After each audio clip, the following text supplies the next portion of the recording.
Hi, everyone, and welcome to the Foster Files, a podcast about animal rescue and welfare. My name is Kelly, and every week I talk about issues surrounding animals in this country and to the people who are passionate about making their lives better.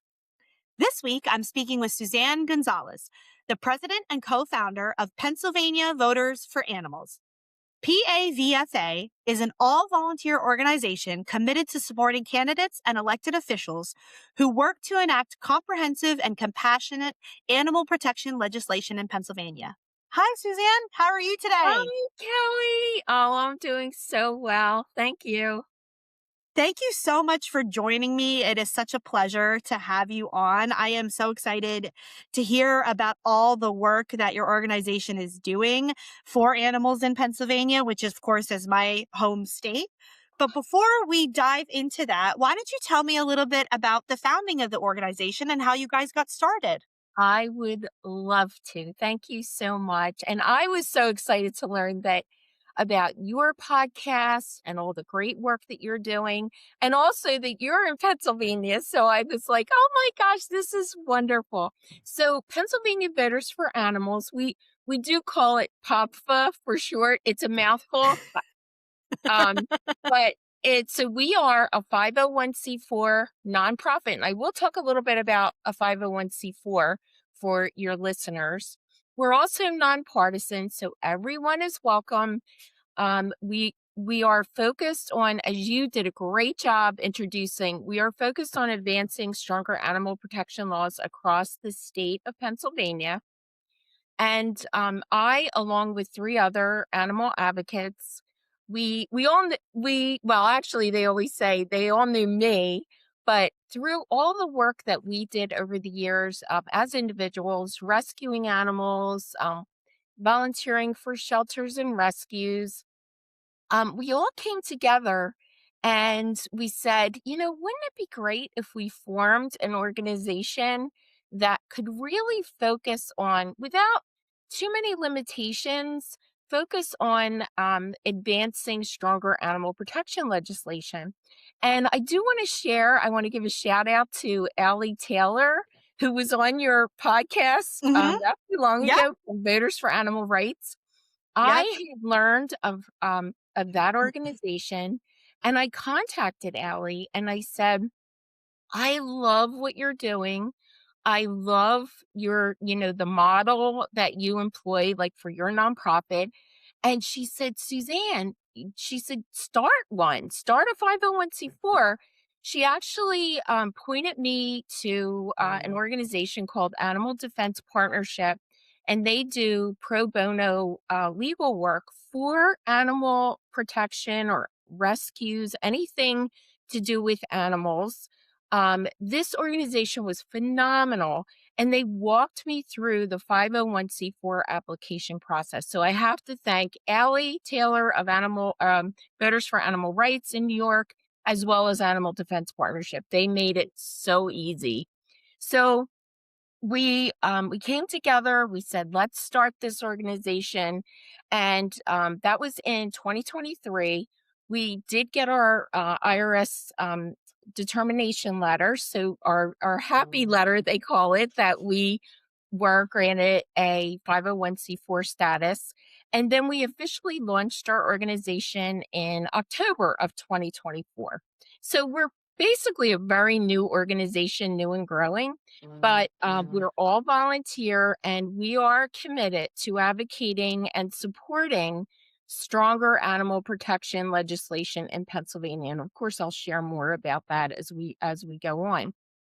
But I do want to just for your listeners to share, what is a 501c4. We've all heard of 501c3 nonprofits, Right. but I didn't know what a 501c4 was. And basically, a 501c4 it's considered a social welfare organization, which provides a flexible platform for civic engagement, legislative advocacy, public policy influence. And, we need to make sure that our primary mission serves the community. So that's why we're basically a 501c4 is a social welfare organization. So some examples, as I mentioned, Voters for Animal Rights. We've all heard of like the Sierra Club. League of Women's Voters has a 501c4, as well as the ACLU. So they're just some examples of 501c4 organizations. The most important thing, I think, is the fact that a 501c4 really can advocate for legislative change without real limitations or boundaries. Like, we really can focus on driving legislative change. We can lobby. And what else is really cool about being a 501c4 is we can actually endorse candidates. So for 2026, this is going to be one of our projects that for the general election in PA, and we're going to focus on the state level election, we're going to be able to do a humane candidate survey so we can ask people running for PA General Assembly seats, so seats in the Senate, all of the House of Representatives will be up for election in 2026. So we're hoping that, everybody's going to respond to our survey and that we're going to be able to come out and publish our endorsements before the November 3rd election. And we're really excited about that because that is our main goal, is to let people know which candidates are really for animal protection. They're going to fight for animals and for their community as well. But so we're real excited about that. The other thing is that we also do education. That's part of a 501c4. So as part of our organization, we conduct quarterly webinars. We don't stick to the quarterly too well yet, but we will. So as an example, last year we did a webinar on including your companion animals in your estate planning. Like, how many people Hmm. think about that? So we had an attorney friend come on, and she did an awesome job explaining like how you can plan for your companion animals in your will and your estate planning. Hmm. We also had Liz Cabrera Holtz from World Animal Protection come on last year, and she did an incredible webinar on how each and every one of us can advocate for stronger legislation at the local ordinance level to protect animals that are sold in pet stores. And that actually is a passion area for PAVFA right now. It's like one of our main Hmm. initiatives, and I'll talk a little bit more about that. And then we also had a humane officer come from Pennsylvania, SPCA, Nicole Wilson, who's the director of humane law enforcement, and she did a webinar on her organization, and it was fascinating. So we hope that this year, 2026, we're going to have some really exciting webinars as well. So that's why when I'll talk a little bit more about how your listeners can follow us, they're free. They're open to anyone. So, it's a good way if you follow us to keep up with our webinars. The other thing we have on our website is it's called a Voice for Animals blog. And this is where we invite members of our community. We'd love to have you, Kelly, to write a blog about anything that has to do with animals, like, issues related to animals or legislation that might be pending or anything to your heart's content, as long as it's related to animals. We recently had Sarah Barnett from ACT Philly.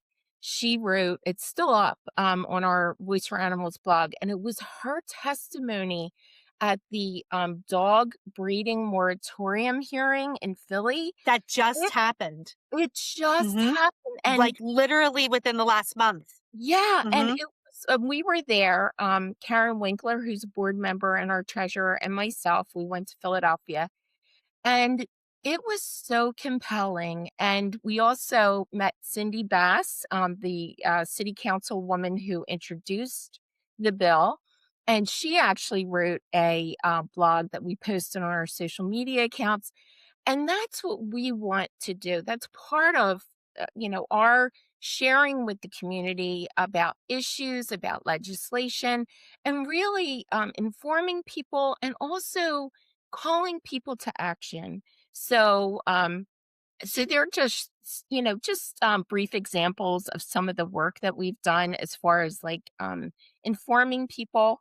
And we also were really committed at this point to keeping our Pennsylvania supporters apprised of state level animal protection level as well as local level ordinances. We have over 2,500 municipalities in Pennsylvania, and so that that's a lot of municipalities to keep up with, but we have a lot of work to do, and that's why, like, we're just so excited at, everything that we have planned and what's ahead.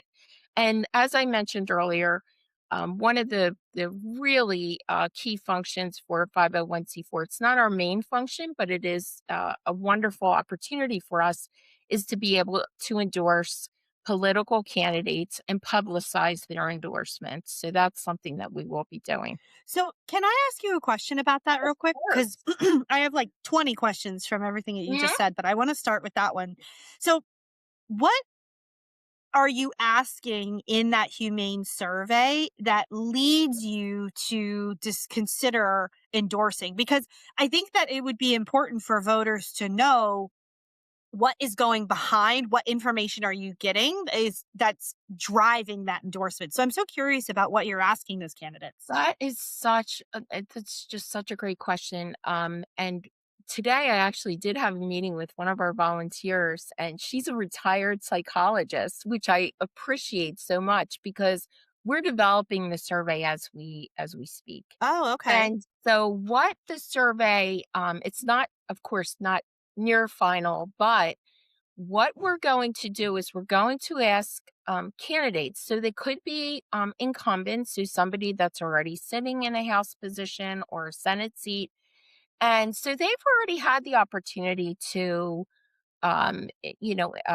introduce legislation, animal protection legislation, as well as other bills, or co-sponsor sign on in support of animal protection legislation. There's also a PA Animal Protection Caucus that your listeners may not even be aware of, that it's comprised of 20 senators and 40 representatives, and it is bipartisan, which is awesome.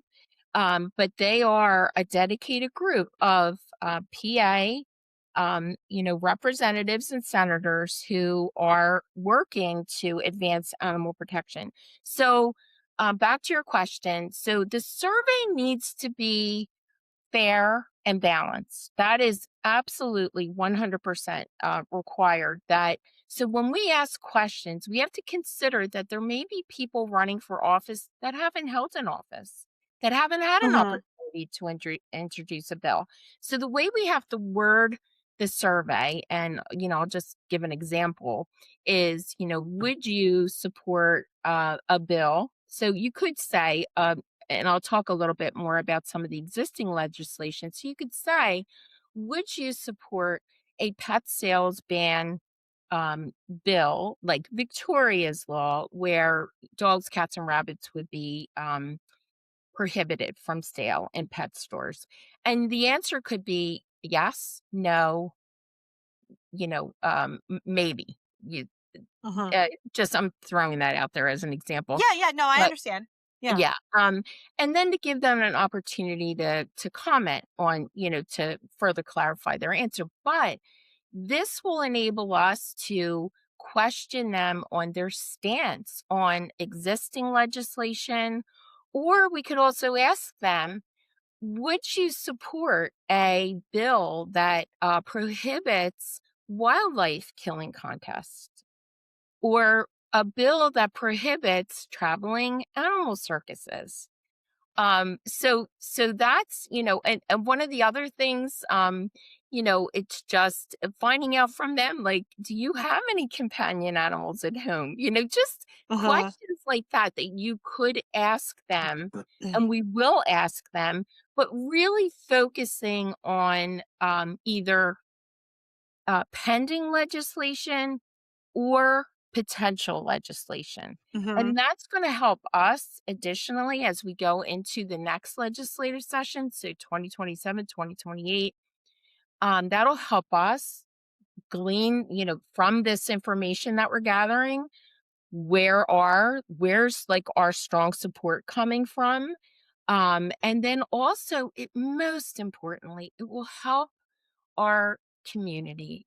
People want to know, they want an easy way to see like who is the candidate that is really in support of Mhm. animals and animal protection. So that's really the goal of this survey. We're going to keep it real straightforward and simple, but we will be asking compelling questions because we can and we should. Well, and what you're looking for is not straightforward and simple. Because, like, I think if we look at it, like, at the surface level, um, these people that are going for elected office or already in elective office, they're already to a certain degree really good at kind of like telling people what they want to hear, even if it maybe goes against what they believe deeply, right? And so that, first of all, that's a line that you have to walk. But then when you look at a state like Pennsylvania, it's so interesting that you brought up hunting, like wildlife game, because it's interesting because Pennsylvania, for those that don't know, they're of I mean, I didn't even know you could get a day off of school for opening day of hunting season until I moved to Pennsylvania. So Yeah. Pennsylvanians take hunting uh Mm. of wildlife very seriously. Yeah. And there's been a number of issues around things such as culling of deer, which, Yeah. for those that don't know, culling deer is one of the ways that state governments will try to control the whitetail population, because unfortunately, whitetail deer can explode into being a nuisance, because they're so prevalent and they do a really good job at breeding, and there can be an issue. But the culling of deer has always been a very hot button issue in the state of Pennsylvania. Yeah. So I think it's so interesting that you're kind of approaching it and you're bringing up the hunting side of things, because you guys get to say, what you agree with and what you endorse. And the candidate doesn't necessarily know that, how they have to kind of come out and say, are they for these practices? Are they against them? And you guys get to Yeah. say whether or not that aligns with your Yeah. values as an So organization. I do want to be clear though, it is wildlife. So it's really wildlife killing contest. So the killing, it's not hunting, it's killing. Okay. I thank you I for do correcting wanna me. be very clear on that, and I do have an example as we go forward of, legislation that, pertains to the, live target shooting of pigeons, and so I'll talk a little bit about that, but it's not so just to be clear, and that's just an example of wildlife Yeah, killing. yeah. Yeah. And there's also, as I said, like, would you consider legislation for, roadside zoos, for traveling animal circuses, which Uh-huh. all happen in Pennsylvania, just like I know. animal killing contests, which Mhm. um, some, from the research that I've read and, literature that I've also read, even some hunters do not advocate for wildlife killing contests because they don't consider that hunting. They don't consider that a Right. sport. So it is Right. different. That I do want to Right. differentiate that. Um, Right. but to answer your question, the other part of the methodology will be is if someone has been, in office, we will look at their voting record. So Mm. I will share without naming names because that's not fair. I mean, there are members of the Animal Protection Caucus who have actually voted on bills that don't help animals. So we need to look at that too. We need to look at Mm-hmm. their voting record, or they may have abstained. They may not have sponsored any animal protection bills.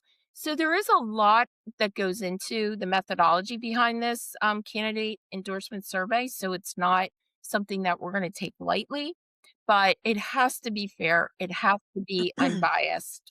And Mm-hmm. that information, then, our endorsements will be publicized. And then, of course, we're always going to be available for people if they have questions, because we're not going anywhere. So, but we're really excited about this opportunity because people want it. People do, and they deserve it. Pennsylvania voters deserve to know, how their legislators have voted and how their candidates are, what their intentions are. So, and we hope to deliver on that and help.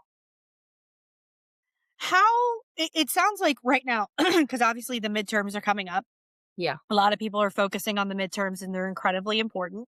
Um, beyond that, beyond an actual like election cycle, how are you guys going to decide what issues you want to focus on? Because truly, there's no end to how many issues you could be working on, but certainly there's an end to resources and So availability. that is such an important question, Kelly, and thank you so much for asking that. As we were coming together, as a board, what we did was we painstakingly identified issues that we felt were um, really urgent, um, and also, and to be just transparent, Hmm. attainable.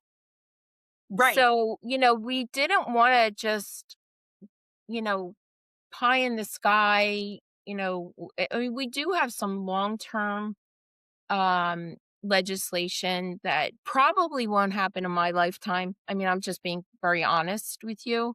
But there are the ones that we've picked for our 6 priorities, and your listeners can actually go to our website and I will cover off on our 6 priorities. But Hmm. we, as a collective, again, coming from all different, animal shelter volunteers, animal rescuers. I've actually rescued animals, myself over the years, fostered, adopted. So we have all varying experience, but we have a wealth of experience between the 4 of us coming together.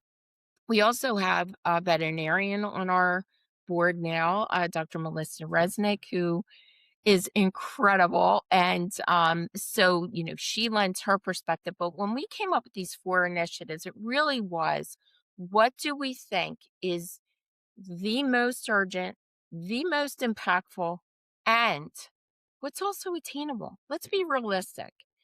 Hmm. So, the number one priority for us is, and you'll see it on our website, is to end live animal sales in retail and online pet stores. And the rationale behind that is, and believe me, I did not realize what I realize now over the years.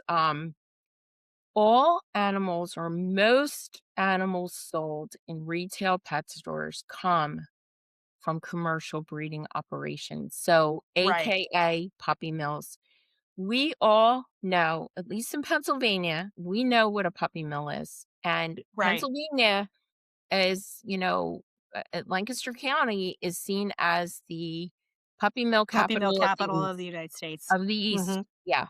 Hmm. And so that is not at least I don't think it's a reputation that we want to have for our wonderful state. So No. we decided as a group, after doing our due diligence, visiting pet stores, seeing it firsthand. I've also, and I'll talk a little bit more about the rescue that I volunteer for. Um, I've been to puppy mills in Pennsylvania. I've seen them firsthand, and I've fostered a dog that came from a breeding operation in Pennsylvania, and so I've seen firsthand the suffering, and I've seen the opportunity, and so we, as our number one initiative, we do hope to end the sale of animals in retail pet stores. Online pet stores is a long-term goal. Like, we know that's a lot more effort, but we also, through even this conversation today, it gets people to think about, people don't real I didn't realize. I will be so honest, and I always am about, I didn't know. I did not know that there were fish mills and bird mills and reptile mills and amphibian mills. I did not know. But once I found out, I thought, I have to do something. So for Mhm. us, we actually had a win in October, or it was actually September of 2025. It was our very first local ordinance work and our attempt at, we went to the city of Easton in Pennsylvania, and Mhm. they had an existing pet sales ban ordinance for dogs, cats, rabbits, and guinea pigs, and that was enacted in 2023. So we went to them last year, and we asked them if they would be open to amending that existing ordinance to include all animals. And so, on September 10th, 2025, the city of Easton voted on expanding their ordinance, and they did make a concession, but they did include, so their bill, or their current ordinance includes all mammals, all reptiles, all amphibians, and birds. And that is a precedent-setting piece of legislation for Pennsylvania. That's So amazing. we are going to keep working. We do have some, we have some things underway. Again, as I shared, like, we have 2,500 municipalities in Pennsylvania. There are 15 pet sales ordinances in Pennsylvania. Most are pet sale bans on dogs and cats, or dogs, cats, and rabbits. There are a few that are dogs, cats, and rabbits, and guinea pigs, but this City of Easton ordinance is, like, as I said, precedent setting for the state of Pennsylvania. So with that, we're also supporting state level legislation, and you may have heard about a bill called Victoria's Law.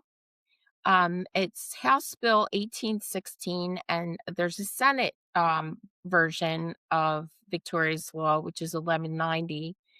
And Victoria's Law will prohibit the sale of dogs, cats, and rabbits in retail pet stores in Pennsylvania.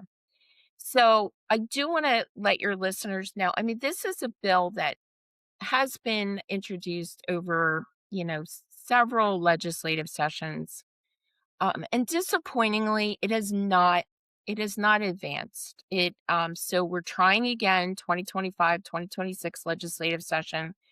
And this bill we already have 8 states that have a similar um, Victoria's Law in place. So, we would be following suit with other states that have taken this initiative to protect animals. Mhm. And the other piece of this that is so, it's so compelling when we think about how, and we hear about our local shelters and rescues being inundated with Mhm. surrenders, with strays, with animals that are living out, homeless. And people are, and I don't blame anyone, because I always say, like, people don't know. They don't understand the complexities of care, the cost of care when they adopt an animal or buy an animal. And so everybody has different reasons why they're surrendering or why they can't care for their animals anymore. But we've got to help prevent this at this point in time, just like the Philadelphia moratorium, the 3-year moratorium on back it's unlicensed breeding. I don't want to say backyard breeding. It's technically unlicensed breeding. Mhm. So we've got to do something. And this is an opportunity for us to follow suit with these 8 other states that have done this. And it is something that people want. And right now, it's the House bill is sitting with Consumer Protection, the Consumer Protection Committee. There was a hearing on February 24th. And to date, at least to my knowledge, there has been no vote on it. And then the Senate bill, which was recently introduced, that is sitting with Agriculture and Rural Affairs. So I do want people to know if it is something that they're interested in supporting, they can contact their legislators. They can contact their PA senator, they can contact their representative, or they can send us an email and I will send them an action alert that they can complete. It's pretty easy to do. So, and I'll give you that info, the email contact later. But these are just examples of some of the things. This is one initiative where there is stuff going on, and every one of us, if we feel compelled to do so, can get involved and we can make a Mhm. difference. So I want to stop just to, if you have any questions, because I'll just keep going. Well, I mean, I guess I just wonder. One of the things that Allie said to me that resonated with me when she and I spoke was it's so much harder to ban something after it's already happening. And she said the reason is because there's an economy around it. So I guess I'm just wondering, like, I kind of have two questions. In relationship to what's happened in the city of Easton, one, did they see any real tangible positive results from their initial ban? And did that, help them fuel adding additional animals to it? And then two, are they getting pushback from pet stores about losing that economy? And let me be clear, my question is not coming from a place where I disagree with the legislation because I wholeheartedly agree with it. I'm just curious about the other side of the argument. These are all questions that have to be asked. So I do, and I should have said, um, when I was sharing that information, the city of Easton does not have uh, any pet stores that sell live animals. So this was truly a preemptive or Okay. preventative bill. So, Okay. but to answer your question, because it is so important for people to understand, and I have done the work, so I do understand the potential impact. I have to know both sides. I have to. So Right. because there were so many questions coming from, and rightfully so, from the city council members. And one of the biggest concerns was if a pet store comes in and wants to sell animals, like, will that be a deterrent um, to them? And here, what's really interesting, Kelly, is that there are data that are available to all of us that show that pet stores that, even if they stop selling live animals, it only comprises, if they are a pet store that sells food and services, and even some provide veterinary care, toys, the full gamut for companion animals. If they stop selling live animals, those sales comprise less than 5% of their revenue.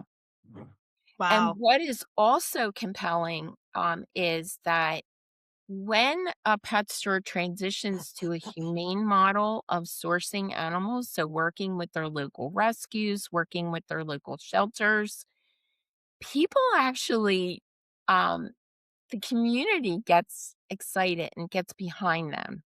And so they really haven't seen any impact to making this change by you know leaving the purchasing of animals out of their business model and transitioning to a humane sourcing model where they would allow, you know, rescues and shelters to come in and showcase their available Mhm. animals, So now I do want to share, this is really interesting because this is something else that I found through this work that I've been doing is there are groups out there that are lobbying groups for the industry.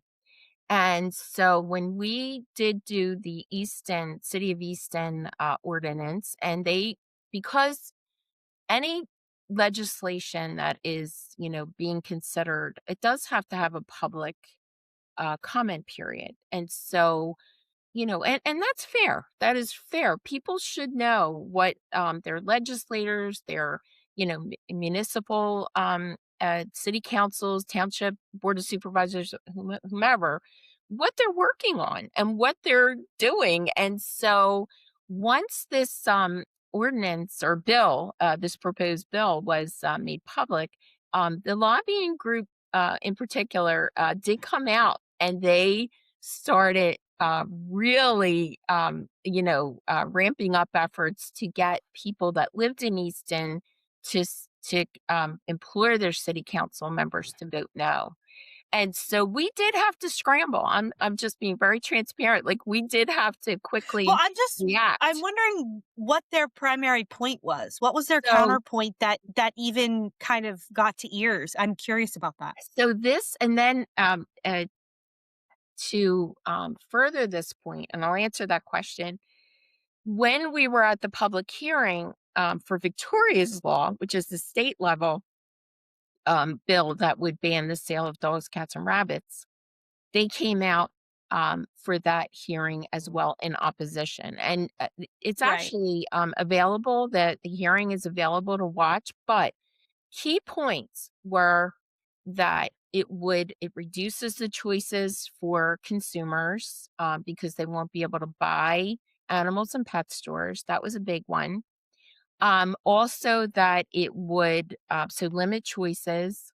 It also, they said that um, putting pet stores out of business, and then also that it didn't address the issue of unlicensed breeders, or what they would call, and they used the term bad actors.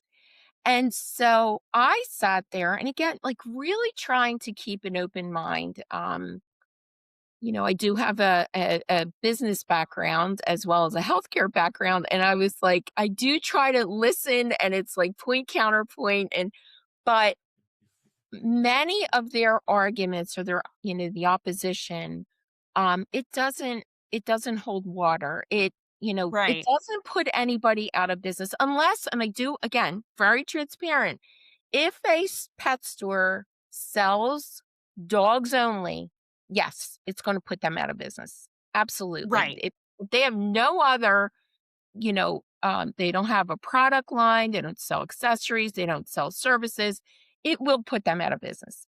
However, the majority of pet stores, they're not put out of business.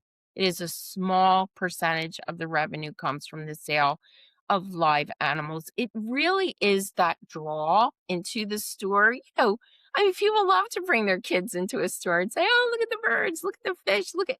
But the Hmm. reality is, the majority of the revenue comes from services, from veterinary care, from the supplies for your companion animals. So that was not it was a misinformation, if you will. And I think that is about it. But it was messaging around, it's not going to do anything about unlicensed breeders or those bad actors. But what I would have said to them is, well, then we have a problem. Like, then we do have to do something about the bad actors and the Hmm. unlicensed breeders, Right. like This is just one Philadelphia did. piece of that puzzle. This is just Exactly. one part of it. And It's and the one reality of it piece. is we have to kind of chip away at it from all these angles. We do, Kelly, and that's the thing. It's not going to solve all of the world problems. However, it is going to make a difference for the animals and for the consumers, the people.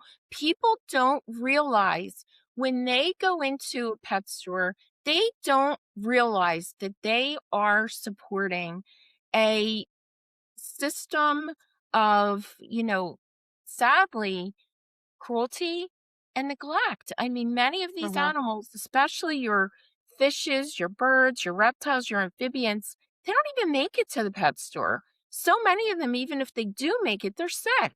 People don't Mhm. realize that. They don't realize the cost of care, how much, an exotic veterinary visit is going to cost, Mhm. birds, how expensive they are.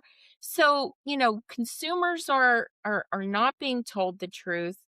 Also, another piece of this that a lot of people don't realize is that many pet stores, especially for like pet stores that sell dogs or your parrots that can be tens of thousands of dollars, um, they use predatory lending. And so people it's an emotional purchase. So they'll, see a puppy, they'll see a bird, it's packaged beautifully for $14,000. You'll get the parrot of your dreams in this beautiful cage and supplies. And they don't realize when they're signing on the dotted line that they're signing interest rates that are anywhere from 130% to 180%. And it's allowed in Pennsylvania, which is really sad because Pennsylvania has really strong predatory lending bills. But because these companies have figured out how to do this, like online lending, they don't sit in Pennsylvania, they can still lend to our consumers and take advantage of us. So it's not just about animal cruelty, it's about consumer protection. And it's also about protecting our ecosystem. So the pet sales ban in Easton, one of the key, aspects of it that I shared with City Council was people are releasing exotic animals, non-indigenous animals into our ecosystems. Mhm. There were articles just last year about mega goldfish, they're calling them. Goldfish are carp. And so people think, oh, I'll let the goldfish in in the creek. And they don't realize that those fish are going to get big. And they're, like I said, there are goldfish in our waterways that are impacting Mhm. our native, animals. Additionally, there's turtles. The red-eared slider is considered, even though it is indigenous to US, it wasn't indigenous to PA, and it's impacting our ecosystems. We have found alligators in a Bucks County lake last summer, a 4-foot Mhm. alligator. People don't know. And so Mhm. this is an opportunity for us to not only make a difference for animals, but protect Pennsylvanians and also protect Pennsylvania's ecosystems. So I'm going to stop talking because I will just keep going. As you know, Kelly, you No, see, I know you don't know me that I well, but no, I love it because first of all, you're clearly both passionate and well informed. And those are the kind of people that we need, lobbying for these changes. I think what's been so interesting about doing this podcast is that so many of the things that we talk about and so many of the issues that we talk about um, are so much deeper than what we see on the surface and what we know on the surface. And if we just kind of just peek a little bit behind the curtain and just dig just a little bit deeper, we realize that these things are so much more impactful than we give them credit for. And it's not just about um, going to a pet store and buying a bird, and why would you take that opportunity away from us? It's like, well, let's really talk about what you're doing when you're going yeah, to a pet store and buying a yeah, bird. There I had a bird sanctuary that's in central Pennsylvania on, and they had a humane case that they were dealing with where she ended up having to take in, I think, over 20 birds from a pet store in Red Lion yep, that was selling them, yep, and literally just abandoned the birds. Like yeah, the owner just was done, or something happened, or whatever, and now these birds were abandoned and they came to her in terrible condition. yeah, And so I think it's so important too when we think about these people that are selling animals that are quote unquote, you know, protecting the breed or whatever they're giving you. If they're creating their own livelihood around this living being as being the way that they make their money and get their income, um, they're probably not as interested in that being's well-being Yeah. as they are in their own bottom line. Yeah. But it's the environmental impact is not even something that I considered, but I had the wildlife center, Humane Wildlife Rescue in from Verona on the podcast, and she talked about an exotic fox that somebody brought in that they found that was clearly not native, and I Yeah. don't think it survived. And she was like, this creature doesn't belong here. This creature Yeah. doesn't belong here. And people have to stop thinking about that emotional transaction of this thing for their kid or this fun pet or animal that they quote unquote Yeah. always wanted. And we really need to start thinking about the economical impact, the environmental impact, and then the well being of the individual animals because it's so Yeah. much more than our emotions. Kelly, I couldn't have said it better. I mean, you summed it up beautifully, and it is the truth. And it is hard because, like I said, I didn't know. I did not know. I didn't realize that, my choices have an impact, and some of those impacts are not positive, and that they're lasting. Hmm. And so, through this work, I've realized that, there's so much that we can do, and um and we all can do it. Like, if there is an interest in people that are listening, we would love to have them join us, even if they don't agree with all of our initiatives. One of them probably will resonate with them, and they can get Hmm. behind that with us. Um, if you agree, like, I would love, because I know we're, really, uh, almost approaching the hour, but one of the other bills I think is so important for people to know about, and we have it under our End Animal Killing Contest. As I had shared, Pennsylvania still allows animal killing contests, and what that means is, like, they'll have contests in their local communities where, they'll give prizes for the largest animal that, was killed, or the smallest animal was killed, or the most animals that were killed. And what we see in that is, also there's in Pennsylvania allows pigeons to be used as targets. And so there are many states in the United States that, through their cruelty laws, have prohibited this type of, contest. So pigeon shooting, using pigeons as target shooting. And so we Pennsylvania has been trying to enact a pigeon um, target, ban, or using live pigeons for as targets for over 30 years. And so we have two bills now, House Bill 1097 and Senate Bill 1159, and they're ending live pigeon shoots. And Kelly, it's been over 30 years. It's introduced almost every legislative session. Nothing changes. It's so straightforward. Um, and yet we cannot get it over the finish line. And Why do you so, think that is? well, I think there's groups, such as, again, I'm going to be very honest, the National Rifle Association, they have opposed the pitch and shoot bill.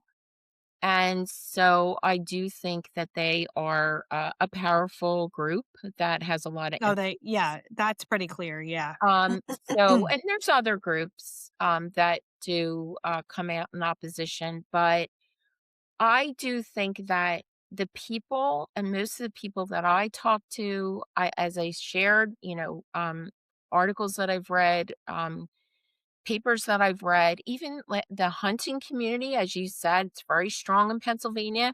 They're Mm-hmm. against it. They would be in support. They are in support of the pigeon shoot bill. So, or banning pigeon shoots. So it's just one of those things where it's going to take people power. We have to contact our legislators and tell them that this is what we want. One of our um, board members, she often says, if, animals are important to me, and as your constituent, I need animals to be important to you as my legislator. And I thought, that's something that we all have to work on. It's Mm-hmm. intimidating talking to our legislators. I will agree with that. It took me a while to get comfortable.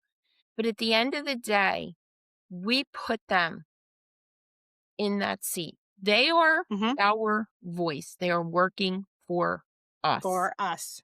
And Mm-hmm. so, whether we agree or not on these particular bills, but the reality is we should all be empowered to use our voice and to use our vote for those things that are important to us. And for Pennsylvania Voters for Animals, animals are important to us. I often say that Pennsylvania Voters for Animals, um, going through the process of, getting our organization, approved, and it was a labor of love, but it's a labor of love for animals, and it's a labor of love for our Pennsylvania communities because they're hand in hand. We are all in this together. And so when something good happens, to protect animals, we're also protecting our communities because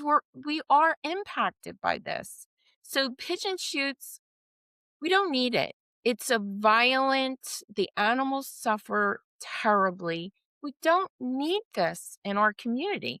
Just like we don't need to have these, puppy mills in Pennsylvania. We can do better, but it starts with each and every one of us. So let's talk about that start. How can people get involved in your organization? How can they So find you guys? thank you for that. So we have a website, www.pavotersforanimals.org. And on that website, you can sign up for alerts. You can sign up to volunteer. You can also follow us on Facebook and on Instagram. Facebook, we're Pennsylvania Voters for Animals. And then Instagram, we're PA Voters for Animals.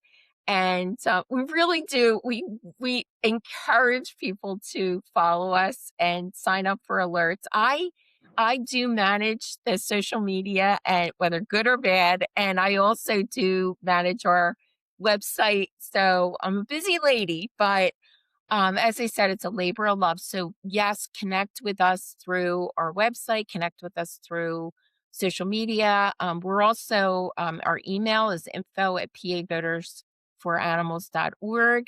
And no surprise, I manage our email as well. But we also are, we do table at different events. Across Pennsylvania, and our goal is to have representation all across Pennsylvania. So I'm so excited to learn that you were in Western PA, because that's an area where we definitely need to grow, and Central PA as well. Well, actually, across PA. Who am I kidding? But we welcome every. We always say we're nonpartisan, but if you care about animals, if one of our or all of our initiatives resonate with you, you have a seat at our table. So we welcome everyone. And we do think that together we're going to be able to make some changes. So yeah, if you sign up for alerts, you'll see the events that we will be attending. If you have any ideas, of events that are coming up, we'd love to hear. As we get more and more people out in Western PA, we'll be able to table out there. But we still have our Voice for Animal webinars that are open to everyone. And we just welcome anybody to our table. Well, I cannot thank you enough for all the work that you're doing. And you and I are going to be talking about what I can do. So just be prepared for that Oh, email that's great. Oh, to head your way because I already have some ideas. oh, Um, but I want to take this opportunity now because you also do volunteer with an organization with a yep, rescue, and you have brought to the table today's foster spotlight. yep. And so I am going to go ahead and I am going to share my screen so anyone that is following along on YouTube is going to be able to see this puppy because boy, is this a cute dog. So on my screen right now, for those that are listening along in their car or while they're cleaning, we have Huey. And wow, is this a cute freaking dog?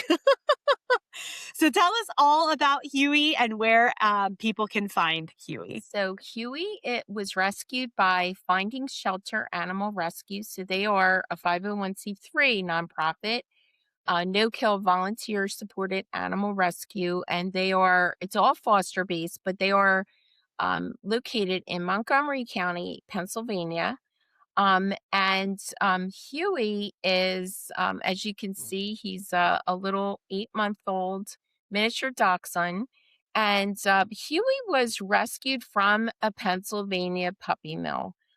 Finding Shelter Animal Rescue, they are incredible. I have been volunteering for them for a number of years, and they do amazing work, and a lot of their available rescues do come from Pennsylvania puppy mills. So, the mom dogs, the dad dogs, the puppies that can't sell. And Huey actually was surrendered. No money is ever exchanged for these dogs. The puppy mill operators have a relationship, like a working relationship with members of Finding Rescue. No money's ever exchanged, but they do know that they can call Finding Shelter, and Finding Shelter will find loving homes for these animals. Huey did not sell fast enough, and so that he got too big and he was no longer sellable. So, thankfully for Finding Shelter Rescue, um, they were called and they answered the call. And so Huey is a sweet, happy, very loving dog who just needs careful introductions to other dogs. He prefers Doxy friends over any other type, and this is notable. Doxies are clan dogs, and he is true to his breed. And we also have to remember he's a puppy. So he's Yeah. extremely smart and has tons of personality, and he does have some manners to learn, but he is treat and praise motivated. Huey is loving and fun and will make an experienced owner with a secured fence yard attached to a home very happy. And so if anyone's interested, they can visit Finding Shelter's website. I have it on the little slide here, and fill out the adoption form. Finding Shelter is absolutely so wonderful because they take pride in finding the right home with the right family for the right animal. And So Huey, here's what I want to describe about Huey because I am a sucker for like a wiry terrier face. And Huey is, first of all, black and tan. He's, for those that can't see, he's got a black eyes, black ears, but he has straight up like two brown eyebrows and then a brown snout. And he's not like a smooth, short haired dachshund like you're kind of used to seeing and like you think of. But he's also not like a long haired dachshund. He literally looks like a terrier and a dachshund got together because he has that like wiry terrier face. I will put his link in the show notes as I always do for our foster spotlights. I'll share him on the Instagram page. And if you are in Pennsylvania or if you're near Montgomery County or willing to go to Montgomery County, depending on what their adoption radius is, make sure that you're taking a look and checking out Huey, especially if you're a dachshund lover, because he has that like very like prominent, like I call it the duck feet where they like point out of dachshunds. And he is a very, very cute dog. So thank you so much for bringing Huey to our attention. Aw. And thank you so much for all the work that you're doing and for taking an hour out of your incredibly busy, passionate life to talk to us and talk to us about PA Voters for Animals. It's really been an eye-opening experience. I hope after the midterms you come on again and we can talk a little bit about some of the election results. I would love to, Kelly. I absolutely would. And I should say, we are always here for everyone, and we do have such a great group. But I am so grateful for this opportunity. I'm so grateful to your listeners as well. So thank you. Well, thank you. And so, just to remind everybody, you can follow the podcast on Instagram at the Foster Files Podcast. If you think there's somebody like Suzanne that I should be talking to, please send me an email at the fosterfilespodcast@gmail.com. But Suzanne, thank you so much for your time. Guys, I'm going to link her website in the show notes. Make sure that you're checking out Pennsylvania Voters for Animals. And if you're not in the state of Pennsylvania and you are interested in getting involved in an organization like this, check out like animal legislative organizations, animal lobbying in your state. And honestly, it's probably going to come up pretty easily for you and you'll find an organization just like Suzanne's. But if you don't know of one, email me. I'll help you find one. Email Suzanne. We'll help get you connected with somebody in There your you go. state. Or But start thank you one. so much. Go ahead. Or start one. Yes. Or get off your booty and start one. But thank you so much for your time today. And to all the listeners out there, please remember to be kind to yourselves and be kind to animals.